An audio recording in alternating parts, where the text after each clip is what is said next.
Amigos de La Reacción, gracias por sintonizar nuestras redes sociales y por supuesto nuestras misiones digitales.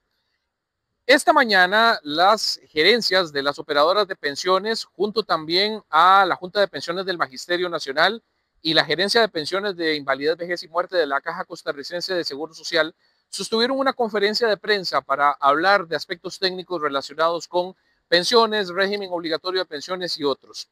Conversamos en esta oportunidad con dos de los protagonistas. Primero, vamos a pasar a escuchar a don Jaime Barrantes, gerente de pensiones de la Caja. ¿Vamos a tener pensión realmente? Es peligroso esa afirmación que muchas personas hoy hacen, sobre todo los más jóvenes, de que no tendrán pensión. ¿Cuáles son los cambios estructurales que se vienen?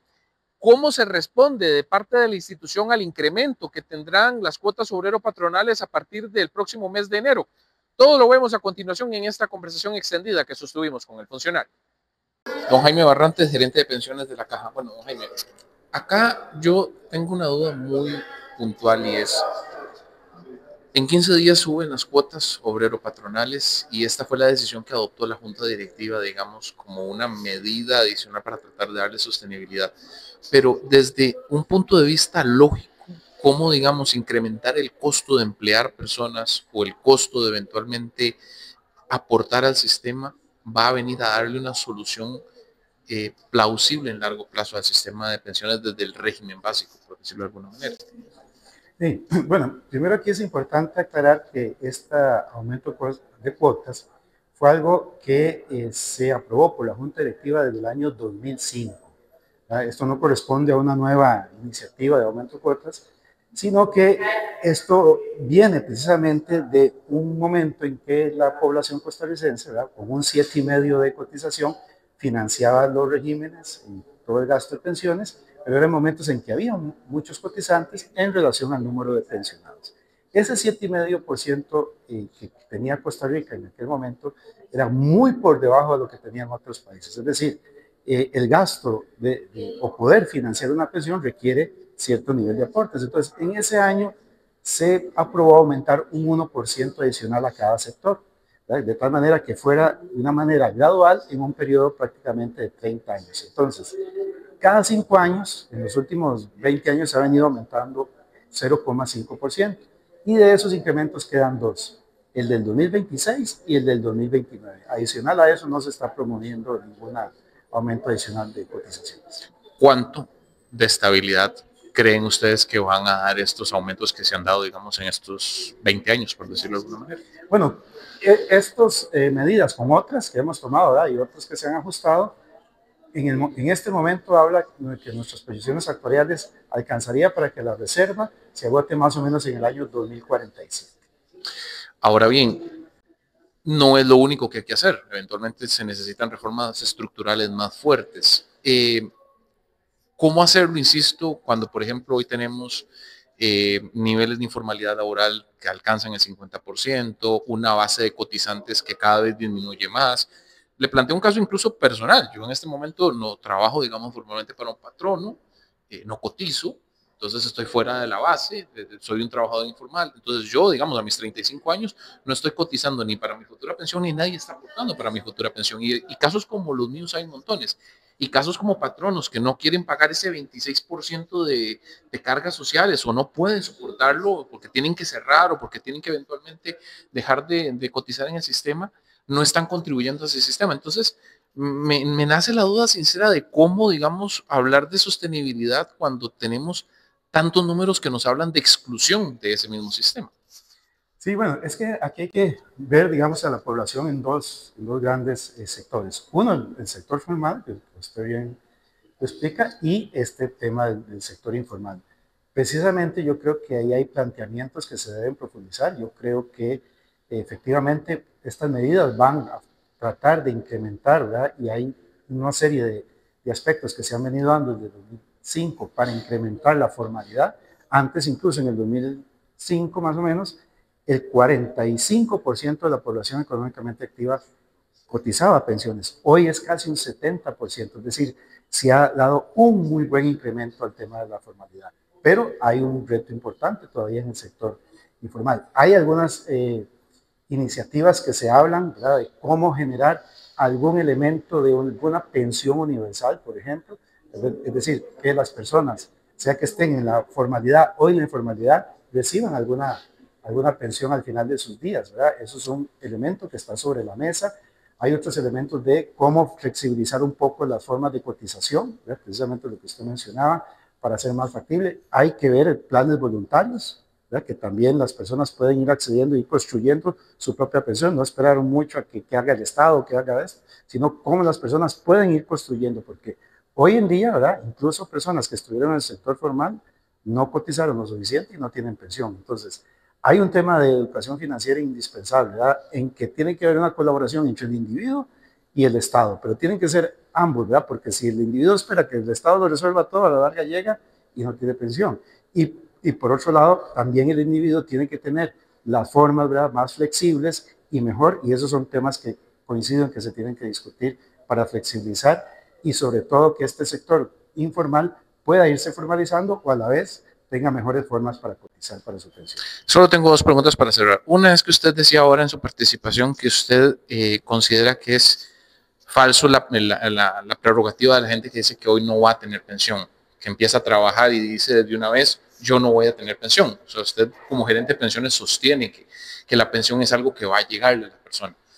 Tal vez, y con el mayor de los respetos se lo digo, tal vez usted, digamos, como trabajador del sector público, una persona que, digamos, que no tiene esa preocupación, una persona que ya está tal vez en la edad madura de su vida laboral, no tiene tanto esa preocupación, pero ¿cómo, digamos, comunicarle esa misma realidad a alguien que tiene 18, 23, 25, 35 años y tiene esa idea más fundamentada, incluso dentro de su propia experiencia, que una persona, digamos, como es su caso, digamos, que en este momento representa a una parte del pilar? Correcto, en eso usted lo menciona bien. Hay dos sectores, ¿verdad? El sector formal, hay gente que hoy cotiza para el sector formal y que su patrono le rebaja y lo demás. Ahí también está ese mito, lo hemos encontrado ahí, ¿verdad? Porque con estas ideas que ha habido de que no va a haber pensión y lo demás, y este es un mensaje muy peligroso, ¿verdad?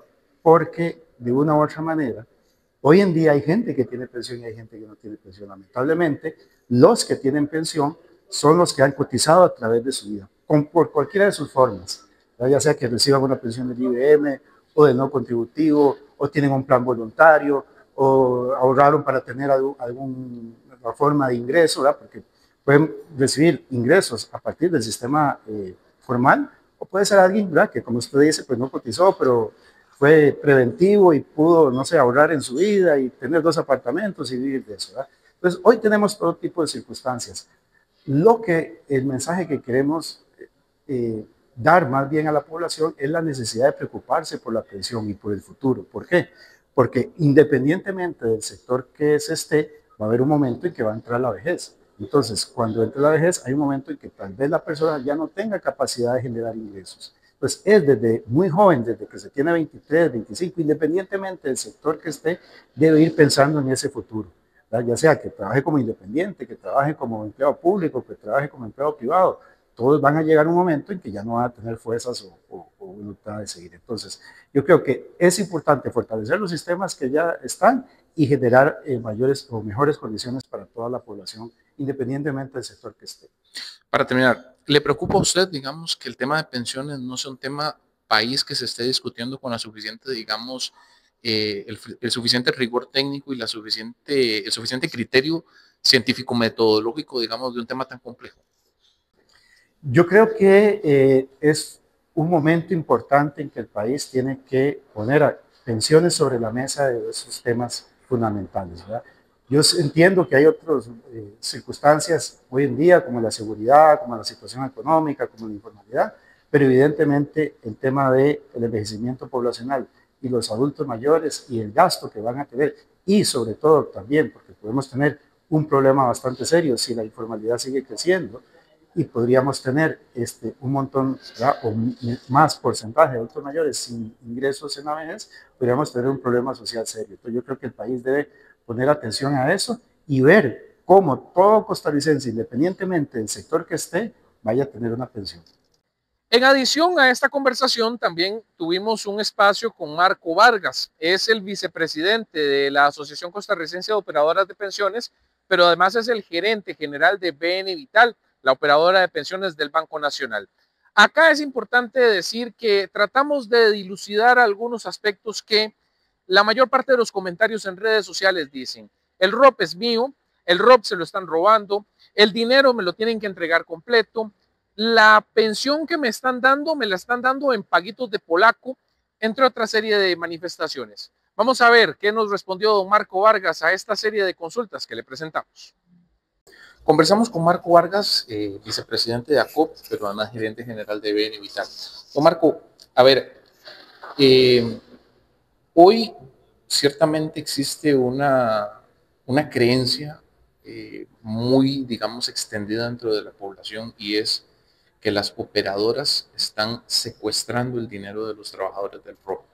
¿Cómo responden hoy los bancos, las operadoras, ACOP, a esa creencia que ya se posicionó, digamos, dentro del inconsciente colectivo de las personas, y que difícilmente, muy a pesar de lo que técnicamente ustedes expliquen, incluso muy a pesar de esta entrevista, la gente siga manteniendo, digamos, esa misma creencia? Sí, bueno, tal vez lo que nosotros podemos decir, y de una manera muy simple, cuando la Ley de Protección al Trabajador se promulgó allá en el año 2000, la pensión promedio que daba el IBM al costarricense era de un 60%, equivalente al 60% de su promedio salarial. Es decir, alguien allá en el año 2000 se pensionaba y sabía que a través del régimen básico iba a recibir cerca de un 60% de su promedio salarial. Hoy, el costarricense que se está pensionando sigue recibiendo en promedio ese 60%, solo que ya no se lo da en la totalidad el régimen básico, sino que se lo dan de manera conjunta su régimen básico y lo que recibe de pensión por parte del régimen obligatorio de pensiones, el ROP, que administramos las operadoras. Hemos ido cumpliendo a cabalidad los objetivos que se propusieron en aquel momento los legisladores y legisladoras cuando se promulgó la Ley de Protección al Trabajador, y fue complementar la pensión del régimen básico a través de una cuenta de ahorro individual. Ese fue el propósito con el cual se creó la ley, y como le digo, lo hemos ido cumpliendo. Dichosamente hoy, ese porcentaje, el 60%, no solo es un porcentaje de pensión, diríamos que bastante bien ubicado a nivel de la región de América Latina, sino que también reafirma el compromiso que tenemos los administradores de los fondos de pensión por seguir mejorando ello. Y eso que el sistema aún no está maduro, porque estamos a mitad de camino. Han transcurrido poco más de 20 años. Tal vez yo quisiera nada más que se lleven algunos mensajes los y las costarricenses que están viendo y escuchando este mensaje. Número uno, yo creo que hay que hacer valer el derecho constitucional que tenemos por recibir una pensión digna. Número dos, que cuando hablamos de una pensión digna tiene que ser de una cobertura total, y hoy la mitad de los costarricenses no están recibiendo ni un solo colón por un monto de pensión, sino que también aquellos que sí lo están recibiendo, por lo menos reciban de pensión algo que les permita jubilarse sin que su nivel de vida decaiga. Y eso solo se puede lograr con sistemas, que hay que decirlo así, ejemplares como el que tiene nuestro país, que son multipilares. Hoy, países como Chile, por ejemplo, es un país que allá en los años 80 estableció un sistema de pensión solo de capitalización individual, y hoy anda buscando ese equilibrio, ese balance, que solo lo dan los sistemas multipilares como el que tenemos en Costa Rica. Marco, hoy, por ejemplo, y hay varios teóricos que han dicho, expertos en esta materia, el estado de cuenta que le llega a las personas del ROP, a los trabajadores y demás, es un documento confuso, es un documento poco entendible, es un documento demasiado técnico para efectos de la población. ¿Cómo hacer más entendible qué es lo que está ahí, digamos? ¿Qué es lo que está depositado en las arcas, digamos, de las operadoras de pensiones? Sí, bueno, Primero, el diseño y estructura de los estados de cuenta es un tema que viene de la Superintendencia de Pensiones. Es un tema que tiene que ser normado, casualmente para buscar homogeneidad en la información que se traslada. Yo creo que diversos estudios que tiene tanto la Superintendencia de Pensiones como los que tenemos nosotros en las operadoras de pensiones reafirman eso que usted pregunta. Sigue siendo confuso, sigue siendo difícil de entender y yo creo que ahí tenemos toda la industria, desde el supervisor como nosotros, las operadoras de pensiones, el reto de ver cómo somos capaces no solo de mejorar el diseño, sino también de poder llevar todo ese proceso de alfabetización al costarricense respecto a lo que tiene en su cuenta, de cómo eso se va a ir convirtiendo en un fondo de pensión y tercero, de cómo eso le va a ir resolviendo la pensión a las personas. Figúrese que estábamos viendo un caso de una persona que hace 180 meses se había retirado tenía acumulado cerca de 25 millones de colones en su régimen obligatorio de pensiones. Es decir, que ya tiene 180 meses. Durante estos 180 meses ha recibido su pensión mensual. El monto total que esa persona ha recibido en 180 meses equivale a poco más de 20 millones de colones. Y aún así mantiene en su fondo 22 millones de colones, es decir, sigue capitalizándose. Entonces, eso también le da a la persona la tranquilidad de saber que bien administrado su ROP como fondo de pensión, primero, le va a dar cobertura durante toda su vida. Y segundo, para las personas que también, sé que no todo el mundo se preocupa por ello, pero existe un buen número que sí, bueno, ¿y eso dónde va a quedar? ¿O a quién se lo vamos a dejar? Y puede ser perfectamente heredado ya no solo los beneficiarios del régimen de pensiones, sino a los que las personas deciden. Marco, algo que sigue creciendo, digamos, en el ideario popular también es que ¿por qué el ROP, cuando yo llego a retirarme, me lo tienen que dar? Y voy a usar esta palabra muy tica porque la gente así lo de, ¿por qué me lo tienen que dar en cuotas de polaco? El dinero que tanto me costó ahorrar. ¿Por qué no buscar un mecanismo donde yo pueda realmente recibir más dinero de lo que la gente, efectivamente, como decía don Ronulfo, ahorró durante todos sus años de vida laboral? Yo concuerdo con usted en que es una creencia, definitivamente. Vamos a ver, los datos que tenemos nosotros en Benevital es que una persona hoy se retira y en promedio, la persona que se retira, en promedio pensión que está recibiendo del IBM son poco más de 450.000 colones. Eso es lo que está recibiendo en promedio el IBM, la persona que se está retirando en Benevital. Y el promedio de pensión que está recibiendo el ROP son 98.000 colones. ¿Okay? Estamos hablando casi el 25% de lo que equivale el régimen del IBM. Eso no puede ser considerado pago de polaco. Más bien le está permitiendo a la persona que tiene hoy una pensión de 450.000, 455.000, aumentar casi en 100.000 colones su pensión. O sea, en un 25%. Imagínense, y se lo digo a cualquier costarricense que me esté escuchando, y que esté recibiendo una pensión de 450.000 colones y que no esté recibiendo nada del ROP. ¿Cómo se sentiría si en este momento su pensión aumentara en 100.000 colones? Es una creencia. Tal vez eso se da o se fue transmitiendo en el tiempo porque las primeras personas que se fueron pensionando, su saldo acumulado no les daba para una, digamos, para una renta más allá de un 10% equivalente a su pensión, pero ya hoy eso está más que superado.